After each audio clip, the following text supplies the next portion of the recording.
Durante más de 1000 años, un arma imperó en los campos de batalla de Japón. Un arma tan temible que puede partir a un hombre por la mitad. Y que sin embargo dio lugar a una forma de arte y a un modo de vida espiritual totalmente nuevos. Una espada con una estructura tan perfecta en materia tecnológica y con una factura tan hermosa, que generó un credo aristocrático para los guerreros. En ningún otro lugar del planeta existe una espada a la que se haya considerado dotada de espíritu propio.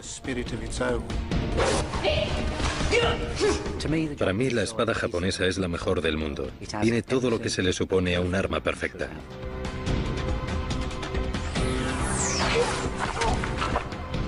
Observando el trabajo que se realiza en las fundiciones y las escuelas de lucha, y preguntando a quienes la fabrican, hemos desvelado los enigmas de la llamada espada perfecta.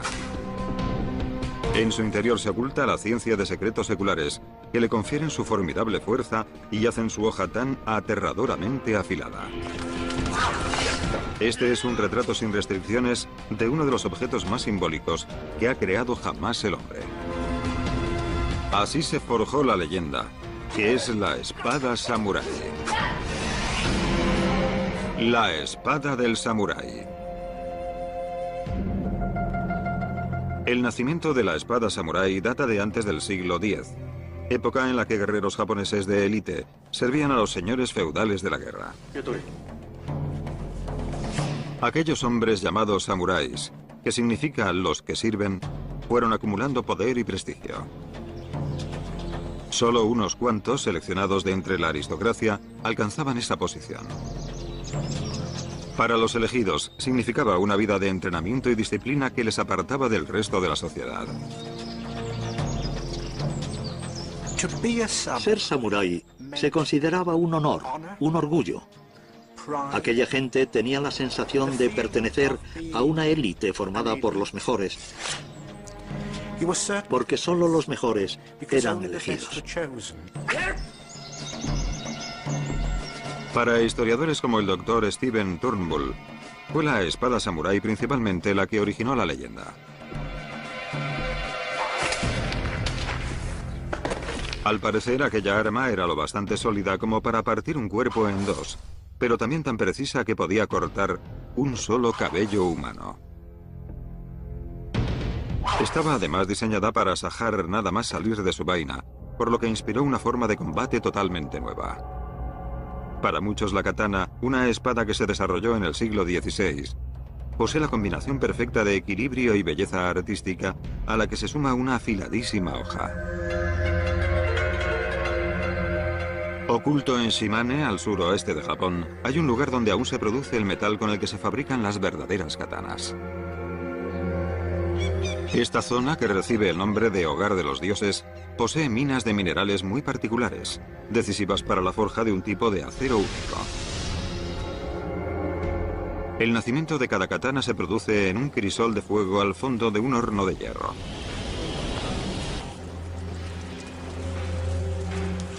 Este particular horno de fundición tradicional, que recibe el nombre de tatara, es el último de Japón.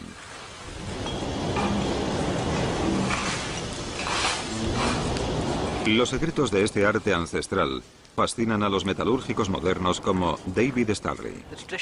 El horno de fundición tradicional japonés se conoce por el nombre de tatara. Mide aproximadamente 3 metros de largo por 1 de ancho y entre 1 y 2 de alto, y en uno de sus laterales hay una hilera de tubos de ventilación. Ihara Akira es uno de los últimos maestros de tatara que quedan en el mundo. Puede pasar 3 días y 3 noches sin dormir observando cómo trabaja el fuego, la oscura materia con la que se fabricarán las espadas más afiladas del mundo. Comparada con el mineral de hierro, la arena de hierro que se encuentra en este lugar es increíblemente refinada. Contiene menos impurezas como fósforo y azufre que debilitan el hierro y el acero. La magia comienza cuando el carbono del carbón se mezcla con la arena de hierro para formar una variedad de acero única en el mundo.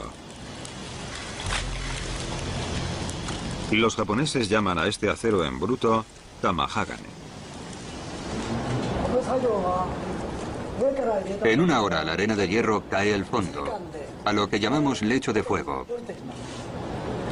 Observando el color de la materia que hay sobre el lecho de fuego, podemos saber si se ha convertido en tamahagane o no.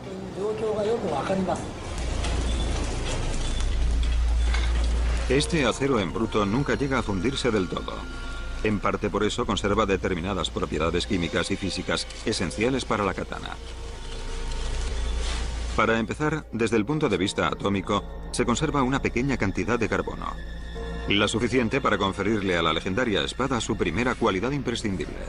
Gracias al carbono, el arma posee la capacidad inherente de absorber hasta los impactos más brutales a la hora de desviar un ataque. Pero una buena espada tiene que ser algo más que flexible. El metalúrgico David Starley es un experto que trabaja en el Museo Royal Armouries en el Reino Unido. Este hierro es bastante puro y, como ven, muy dúctil. Si lo doblamos, no recupera su forma anterior. Es además relativamente duro. No se hace pedazos, pero tampoco se mantiene afilado demasiado tiempo. Así pues, también se dota a la katana de un filo externo de acero puro con un nivel mínimo de imperfecciones como el azufre. El resultado es una hoja tremendamente afilada.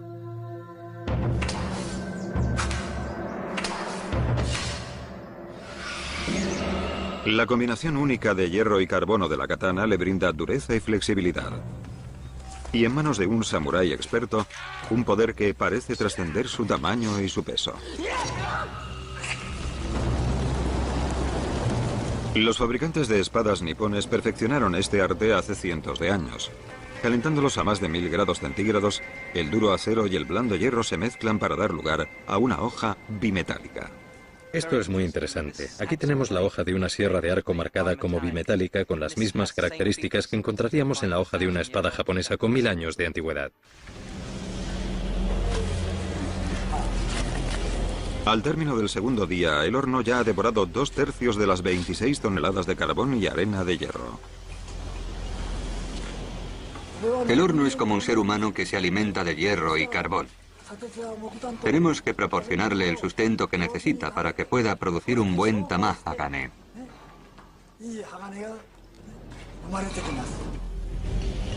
Para ser un hombre con más de 70 años, Ihara conserva una increíble pasión por un trabajo sumamente duro. Poco a poco, el hierro caliente acaba con las paredes del horno. Debajo, a 3 metros de profundidad, hay una cámara. Cualquier tipo de humedad procedente del suelo descendería la temperatura arruinando el precioso acero y tendrían que iniciar de nuevo todo el proceso. Capas y capas de cenizas y carbón elevan el horno sobre el suelo y 2 canales de ventilación lo flanquean. A temperaturas de más de 1000 grados centígrados, las impurezas caen al fondo de la cámara separándose del acero puro.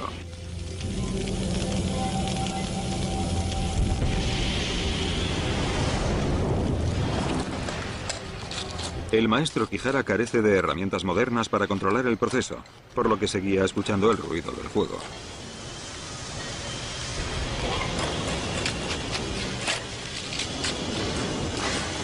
Su pequeño santuario está dedicado a una divinidad sagrada que los fundidores creen que les protege.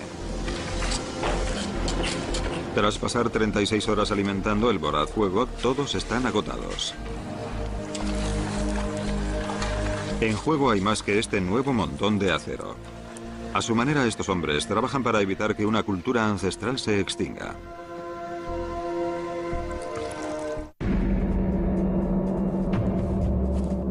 La mañana del cuarto día, el maestro Kihara decide que ha llegado el momento de tirar el horno. He visto la parte central y tiene buen aspecto, lo cual es un alivio. Estoy satisfecho.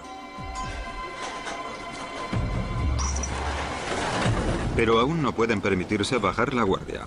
Hasta que no extraigan el acero, no hay forma de saber si tiene la calidad requerida para fabricar espadas samurái, o si solo sirve para hacer cuchillos y tenedores.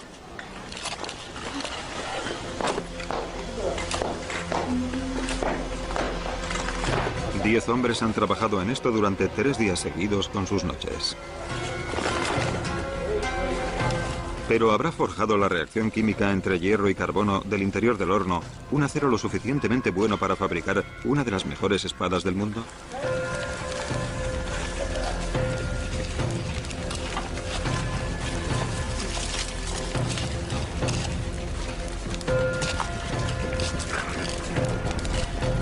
Se viven entonces momentos de gran tensión. Al caer, las paredes del horno dejan atrás una abrasadora masa que parece lava fundida.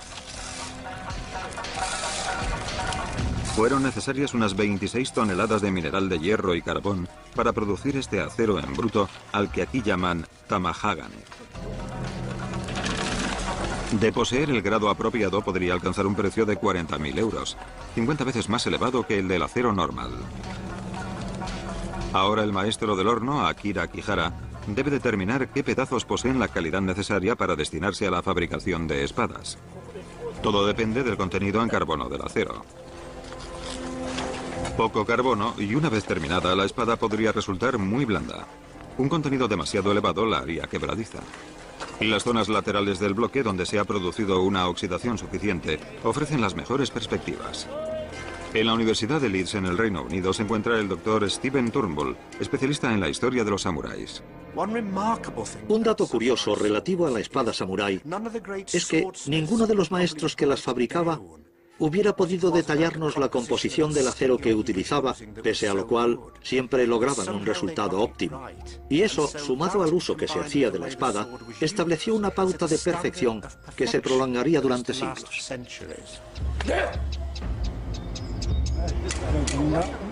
Es como cuando nace un hijo.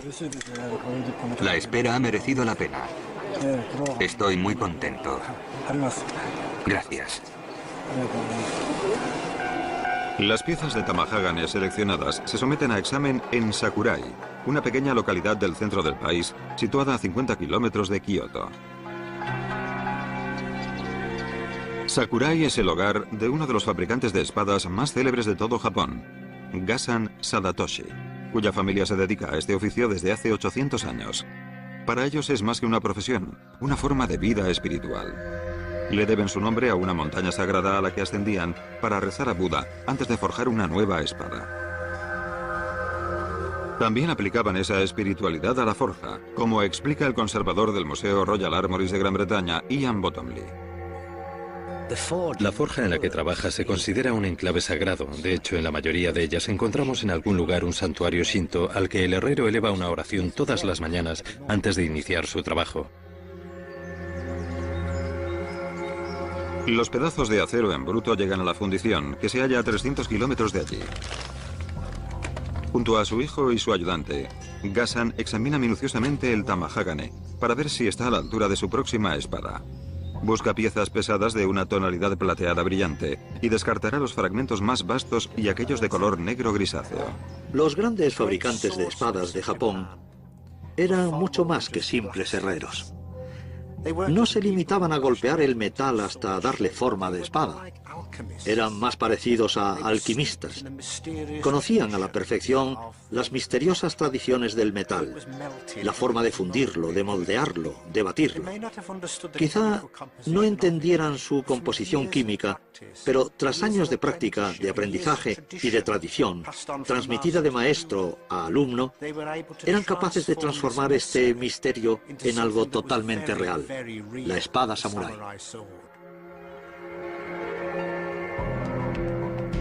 Y lo cierto es que solo existe una forma de aprender el arte de la fabricación de espadas, comenzando como aprendiz. Pero la decisión de seguir este camino es algo que no debe tomarse a la ligera. Los aprendices de Gasan tardan varios años en interiorizar las nociones básicas de la fabricación de espadas. Viven en el taller, colaboran en las tareas domésticas y trabajan con su maestro 6 días a la semana. Para empezar se centran en el carbón y el horno. Luego dan el salto a las técnicas de forja.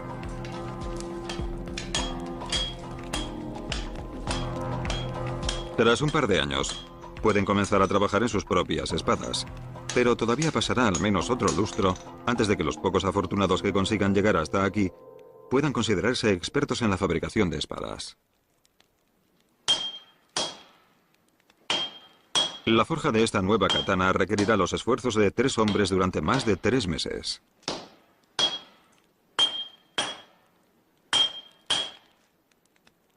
Bajo la atenta y experta mirada de Ghassan, el calor de la fragua y el constante martilleo aplastan los fragmentos hasta convertirlos en las piezas que integrarán la nueva espada.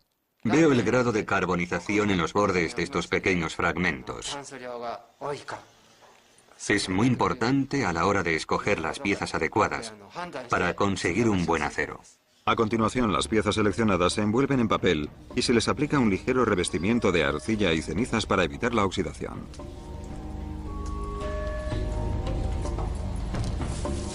El acero se calienta de nuevo a 1300 grados centígrados. Así se prepara para la fase que consiste en golpearlo con los martillos y durante la que se sueldan todas las piezas en una sola. Han de trabajar rápido, antes de que la temperatura baje y sea imposible moldear el acero. En esta etapa se eliminan también las impurezas restantes. Una vez finalizado el proceso, el producto pesará casi la mitad que el material en bruto.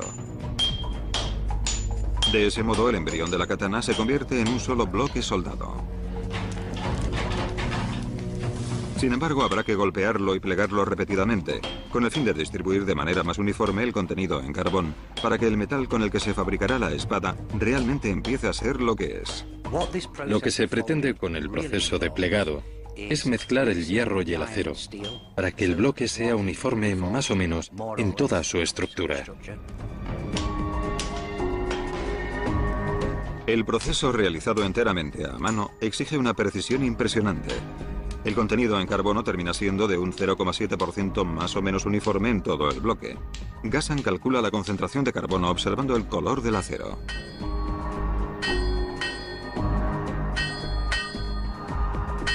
Una docena de pliegues o un número superior generan más de 5000 capas individuales por cada centímetro de acero.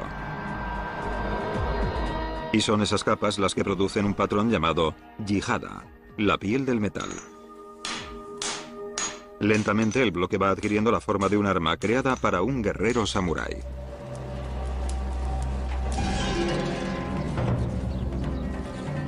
En las manos adecuadas, la genial creación del fabricante resulta letal.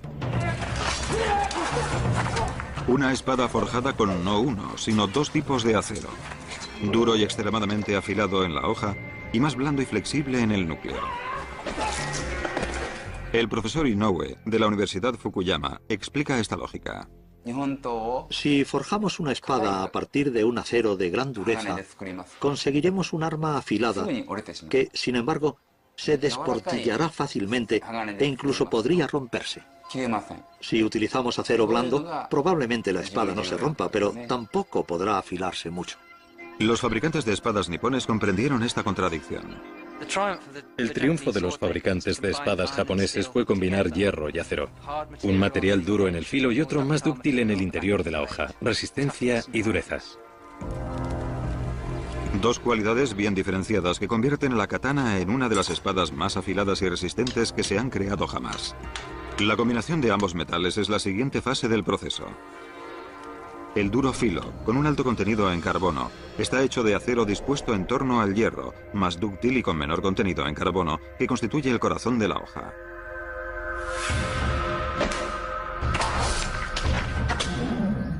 La estructura del acero externo, formada por 2 sustancias llamadas perlita y ferrita, es muy dura. Pero los fabricantes de espadas nipones llevaron sus creaciones un paso más allá. El secreto de su habilidad reside en la microestructura del metal. A través del microscopio se observa una mezcla de los distintos compuestos. En el interior o en la parte central de la hoja podemos encontrar hierro puro, como esta muestra de aquí, y partículas blancas de lo que llamamos ferrita. Sin embargo, para el filo de la hoja, necesitamos algo más resistente que el acero normal. Esta estructura recibe el nombre de martensita y su aspecto se ha comparado al de la paja sobre la nieve. Es un material muy duro, ideal para crear el filo de un objeto. El filo de la katana, que nunca se pensó como un arma punzante, era primordial, lo que dio lugar a la aparición de ciertos métodos, cuando menos únicos, para probar lo afilada que estaba la hoja. Era habitual, sobre todo en tiempos de paz, que los criminales terminaran convirtiéndose en cobayas humanas.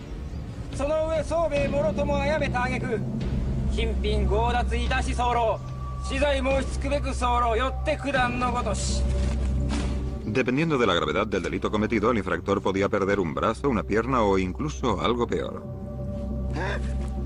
Inscritos minuciosamente en algunas espadas aún pueden verse datos como el nombre del probador, la fecha o el número de cadáveres que cortó de un solo mandoble.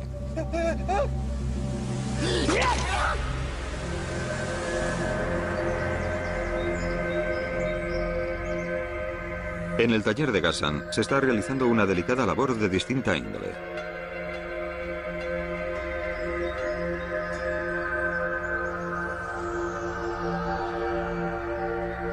Una mezcla secreta de arcilla y polvo de carbón aplicada sobre la superficie aislará y protegerá determinadas partes de la hoja durante el proceso de endurecimiento. La línea de templado, una forma de arte en sí misma, recibe el nombre de jamón. La arcilla se mezcla con carbón. Yo la uso para trazar la línea que nosotros conocemos como jamón. La ejecución de esa franja no solo demuestra la habilidad del fabricante, es también una expresión de su creatividad y le confiere a cada espada un carácter único. En el punto donde el núcleo de acero más blando confluye con el sólido filo de la hoja se aprecia claramente una línea. Desde el punto de vista metalúrgico, se trata de una fase microestructural entre la martensita y la perlita que contiene elementos de ambas sustancias y que una vez pulida la hoja de la espada, se aprecia como una zona de acabado más mate que el resto del arma.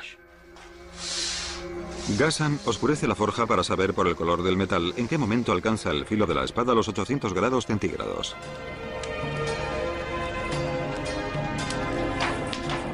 Si se viera sometido a un calor excesivo, el acero podría agrietarse, y si no alcanzara la temperatura suficiente, el proceso de endurecimiento fracasaría. Ghassan está preparado para tirar de la espada en el momento oportuno.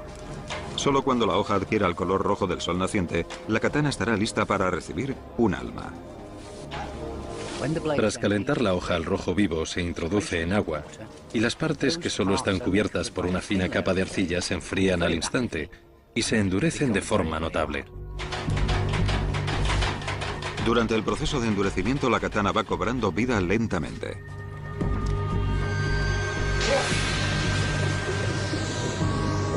Al enfriarse tan rápido el borde cubierto por una fina película de arcilla, el carbono queda atrapado en el interior del acero y sometido a una gran presión. Así se forma el filo de la espada.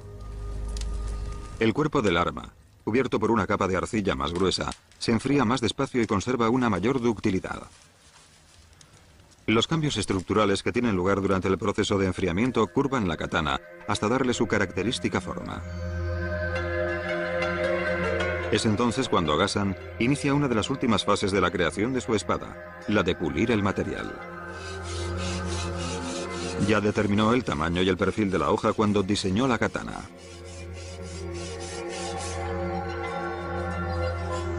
Ahora emprende la tarea de bruñir los contornos y de afilar la hoja.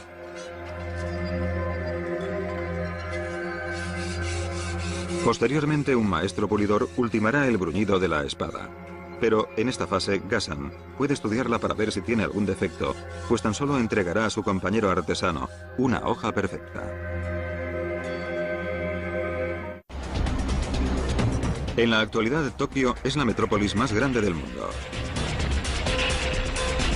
Es asimismo una de las urbes más vanguardistas del planeta en materia tecnológica.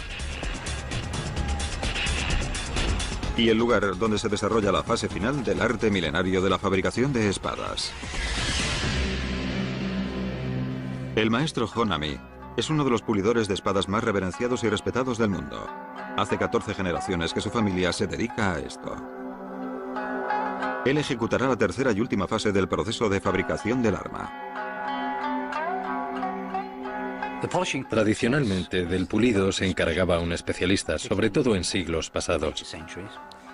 Su cometido era afilar la espada para darle su forma definitiva y también revelar todas las estructuras que se habían creado en el arma durante la forja y el proceso de endurecimiento. Cada katana requiere un tipo determinado de piedra de pulir.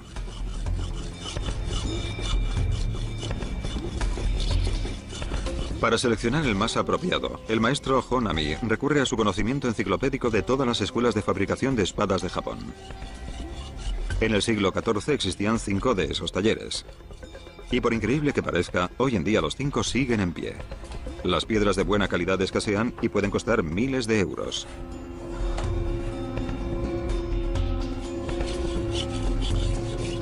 El maestro busca con sumo cuidado la belleza oculta en cada espada.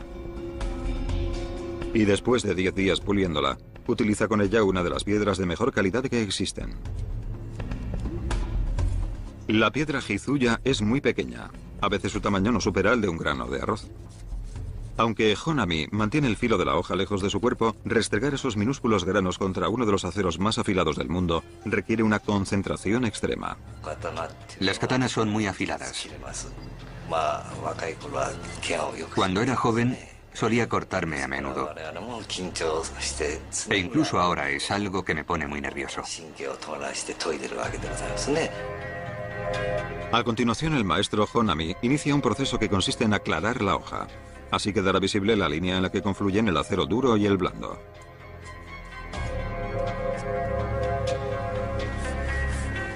Tras varias horas de trabajo, el bruñidor desvela la belleza interna del metal.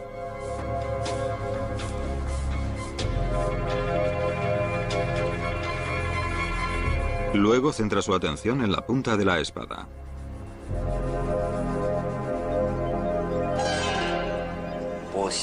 Nosotros decimos que trabajar la punta de la katana es como aplicarse maquillaje en el rostro, porque esa parte de la espada es la que uno muestra al mundo.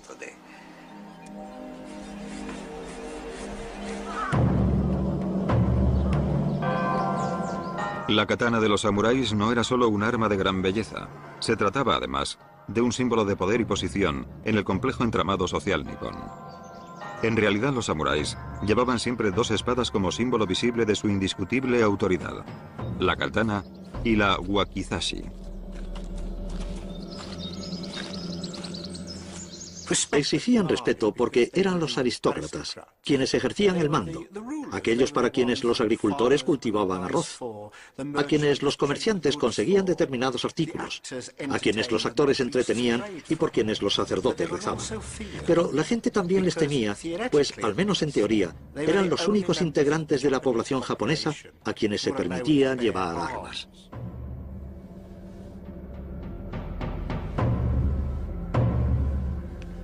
El samurái y su katana eran inseparables. Solo la muerte podría alejarle de ella, de su alma. En el siglo XVII se publicó un libro titulado Hagakure, en texto clásico, sobre lo que significaba ser un samurái y el comportamiento que se esperaba de aquellos guerreros. A ese relato pertenece la estremecedora frase: "El camino del samurái se encuentra en la muerte", que en cierto sentido resume todo el espíritu del samurái. No en vano, su vida era una preparación a la muerte.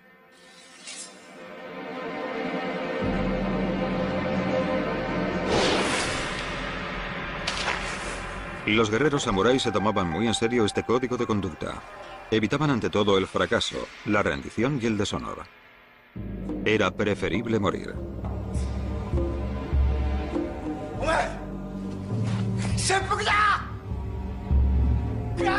El suicidio samurái o seppuku, más conocido como harakiri, es absolutamente fundamental para comprender el espíritu de estos guerreros.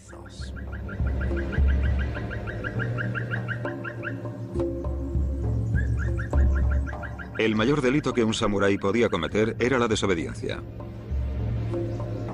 Y él mismo se infligía el castigo correspondiente.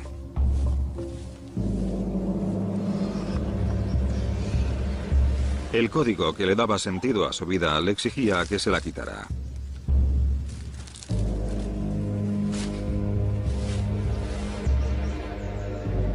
Si el samurái había servido bien a su señor, podía pedirle a un compañero leal que le ayudara en su muerte cortándole la cabeza cuando el sufrimiento alcanzara un punto extremo.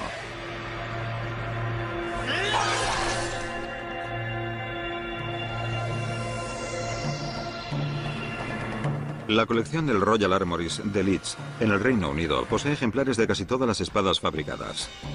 Y ahora el museo va a convertirse en el escenario de un experimento que enfrentará a dos espadas absolutamente icónicas. La curvada katana samurái japonesa se medirá con el sable europeo. El sable era un arma perfecta para cortar, la katana ideal para asestar cuchilladas. ¿Cuál de las dos es, pues, mejor? Como es lógico, una vez abandonado el sistema feudal, era impensable probar las espadas en cadáveres. Así que se buscaron sustitutos para los cuerpos. Hoy realizaremos nuestro experimento con haces de paja. La paja reproduce de forma muy aproximada la densidad de los huesos humanos. Nuestro contendiente samurái es el primero en probar suerte y corta su objetivo sin problemas.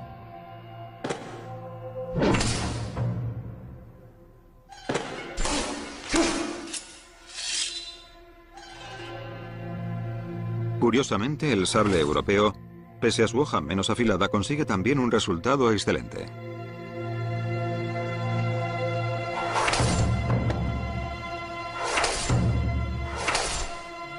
Sin embargo, las espadas de estilo europeo nunca tuvieron una gran acogida en Japón.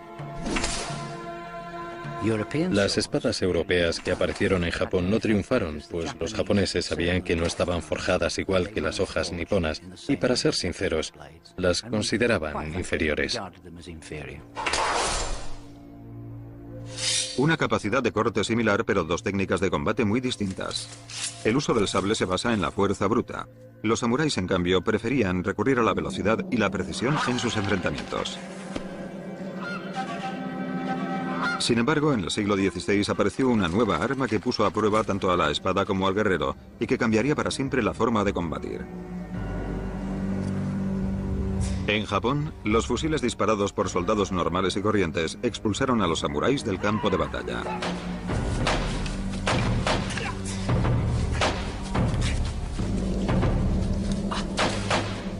Pero ese no sería el fin del espíritu del guerrero. Mucho después de la desaparición de la clase samurái, el espíritu del Bushido, el camino del guerrero, sobrevive en el Japón moderno.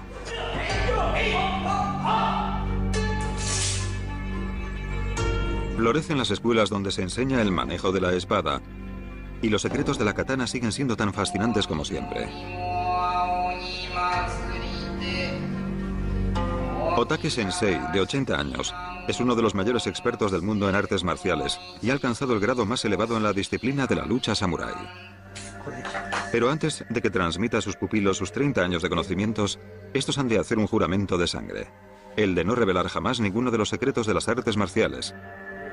Y lo que es aún más importante, el de conducirse en todo momento de acuerdo con el verdadero espíritu del código samurái.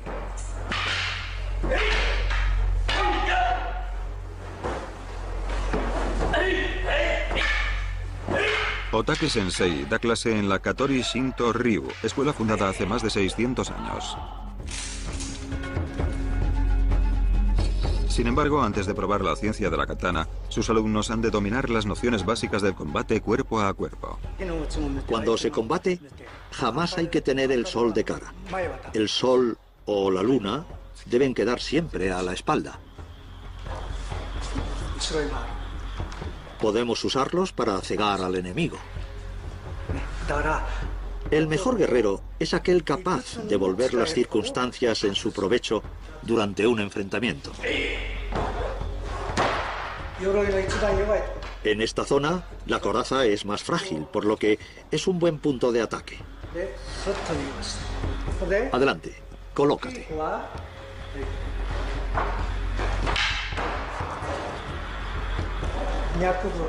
Debemos dirigir nuestro ataque aquí y aquí, a las arterias y al corazón.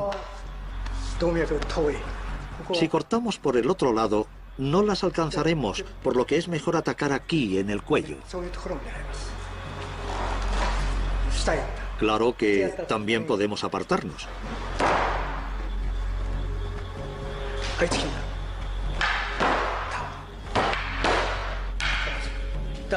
No obstante, para bloquear a un oponente siempre hay que utilizar la parte posterior de la espada, pues es la más dura. En la parte de la espada que carece de filo hay muchas marcas fruto de su uso constante para detener los golpes del oponente. Hay que utilizar la parte posterior de la espada para atacar, así. Solo practicando una y otra vez, nuestro cuerpo recordará lo que le enseñamos. Hemos de llegar a ser tan buenos que podamos luchar aunque estemos pensando en ir a trabajar al día siguiente, pero eso requiere varios años.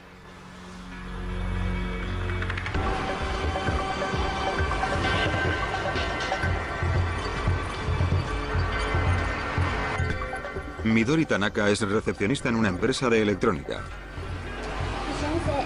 Sus antepasados eran samuráis. Por las noches, después de trabajar, se sube a un tren con su espada. El padre de Midori, Fumon Tanaka, es un gran maestro en el manejo de la espada de Osaka y ha dedicado toda su vida al estudio y la práctica de las artes de lucha de los samuráis.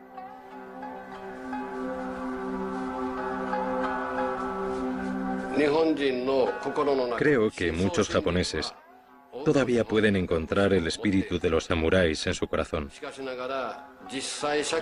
En la actualidad el dinero se ha convertido en la medida de todo. Parece que ahora lo importante es tener una gran casa o conducir un buen coche. El espíritu del guerrero era diferente. El honor tenía mayor importancia. Era esencial dar lo mejor en todo momento. Ese es el espíritu del Bushido que no deberíamos olvidar.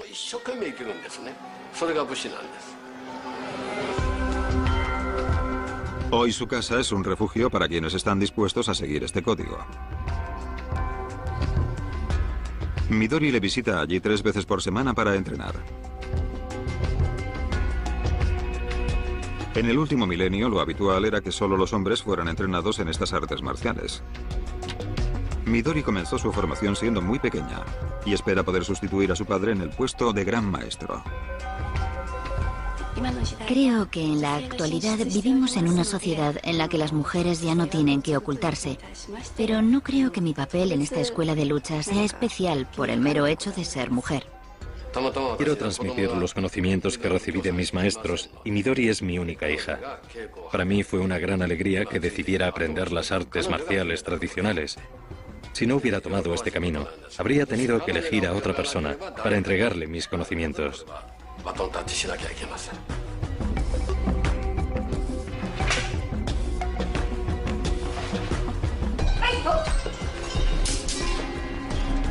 Midori ha avanzado hasta tal punto que ya practica con una espada real y no con una de madera, lo que no deja margen de error alguno. Mediante las artes marciales, una persona puede aprender a superar sus miedos. Si alcanzas el estado de Mushin y consigues dejar la mente totalmente en blanco, puedes estar preparado para luchar en cualquier momento sin siquiera temer la posibilidad de morir.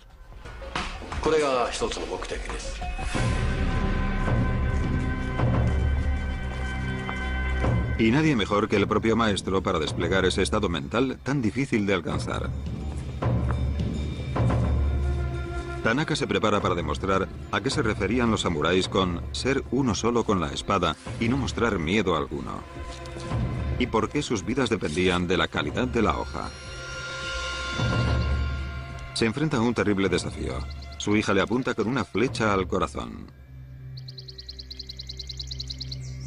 ¿Le protegerán todos sus años de dedicación y entrenamiento? ¿Podrá su espada salvarle de una flecha que se acerca a toda velocidad? En manos de un experimentado samurái, la katana, ligera, dotada de un perfecto equilibrio y lo suficientemente dura como para cortar una coraza, es el arma perfecta para los combates cuerpo a cuerpo. Pero lo que hacía del samurái y su espada una formidable unidad de combate era su nulo temor a la muerte.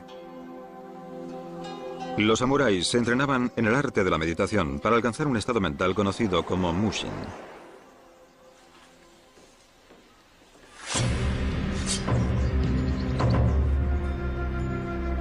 Fumon Tanaka se enfrenta a la flecha de su hija.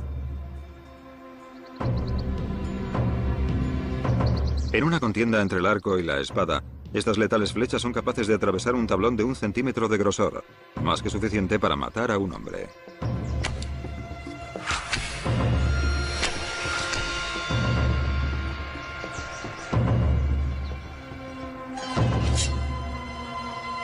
Ahora la vida del maestro Tanaka no solo depende de su capacidad para reaccionar frente a una flecha disparada contra su corazón, sino también de lo afilado de la hoja de su espada, que le brindará la oportunidad de seccionar la saeta en pleno vuelo.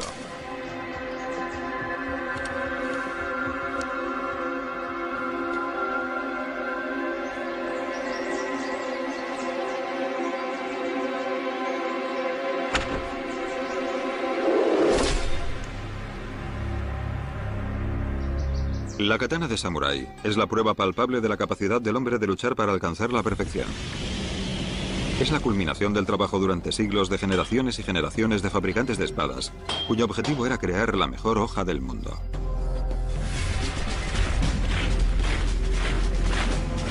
Estas espadas no pasaron desapercibidas cuando las tropas estadounidenses ocuparon Japón en la Segunda Guerra Mundial. Durante la guerra, miles de oficiales japoneses llevaban una espada. Incluso los pilotos kamikaze morían con ellas al lado. Tan codiciadas eran las armas de aquellos guerreros que la espada se convirtió en un objeto de producción masiva. Por lo general, eran imitaciones de mala calidad forjadas precariamente en acero barato y no armas fabricadas con los métodos tradicionales. No obstante, es posible que algunas katanas auténticas lograran atravesar las líneas enemigas. Cuando terminó la guerra, muchas espadas fueron entregadas o confiscadas a los prisioneros nipones o a los muertos en el campo de batalla. Los soldados estadounidenses se mostraban tan deseosos de adquirirlas como los japoneses reacios a desprenderse de ellas. Pero entre los cientos de espadas normales que se llevaron a su país, como recuerdo, había varios tesoros nacionales de calidad imperial, por así decirlo. Y quién sabe cuántas de esas joyas, cuyo valor real desconocían quienes las estaban adquiriendo, descansan ahora en hogares estadounidenses.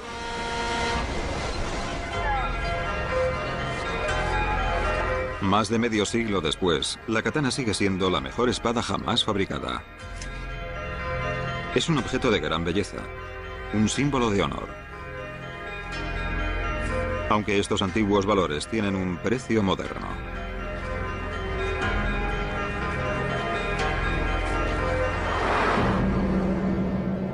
La Galería Touken Shibata de Tokio exhibe con orgullo sus espadas samurái. Pero la perfección tiene un precio. Entre 4.000 y 20.000 euros por un buen ejemplar, hasta más de 40.000 euros por una espada famosa. Sin embargo, el señor Shibata, propietario de la galería, no se las vende a cualquiera que pueda pagarlas.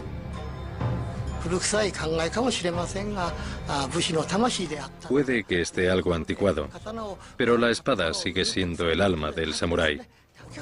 Por eso no se las vendo a cualquiera. Para mí es importante comprender al cliente y sentir que puedo confiar en él.